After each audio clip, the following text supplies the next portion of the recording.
Satu dari 4 korban pembacokan brutal yang dilakukan rekan kerjanya di Cirebon, Jawa Barat meninggal dunia. Polisi sudah memeriksa 9 saksi dalam kasus ini. Hingga Selasa siang, polisi sudah memeriksa 9 saksi, 2 diantaranya adalah korban selamat dari pembacokan. Selain itu, akibat serangan pelaku, 4 karyawan koperasi menjadi korban, 2 luka parah, dan 2 lainnya luka sedang. 1 korban yang mengalami luka parah bernama Jessica Cynthia Venturi meninggal dunia Senin malam. Jessica mengalami luka serius hingga pendarahan hebat dan tidak tertolong. Sampai saat ini kita masih melakukan pemeriksaan terhadap saksi-saksi.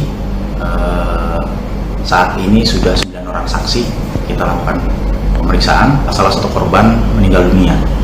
Korban yang meninggal dunia atas nama J. Yang perempuan itu ya Pak? Ya. Yang masih satu korban lagi masih dilakukan perawatan di rumah sakit.